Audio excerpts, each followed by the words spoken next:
Hi, I'm Dr. Louise, and today yeast is on my mind. So what's so bad about yeast? Plenty. And I'm talking about Candida, Candida albicans to be exact.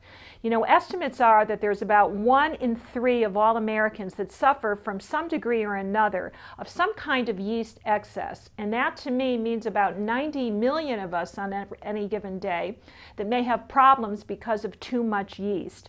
So the question is, how does this normally non-invasive commensal of the digestive tract really start to get out of control? One of the reasons is that we're taking in a lot of antibiotics in the form of secondhand antibiotics because we're using so many antibiotics in animal feed. So whether you're on a primary course of antibiotics for an infection or you're eating food with animals that have been given antibiotics and other drugs, you're ingesting so many of these antibiotics that they're killing off lots of the good bacteria that normally keep your yeast in check.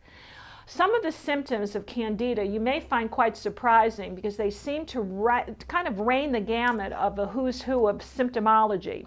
One of those symptoms is intense fatigue, bloating, flatulence, burning, frequent or urgent urination. And as a female, I think you can relate to that. I know that I can for the females out there.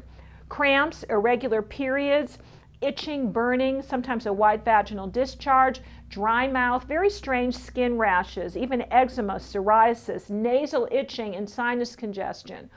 All of these can be connected to an overgrowth of what normally should be an undergrowth of yeast. If you've got too much copper in your system that's unbound and is being stored in the tissues, then you also may have a problem, particularly if you have high copper fillings in your body. And those are special fillings that now reduce your ability to fight off the yeast because since 1976 we've got these super high amalgam fillings that not only will be releasing copper in your system but mercury that may have something to do with yeast overgrowth.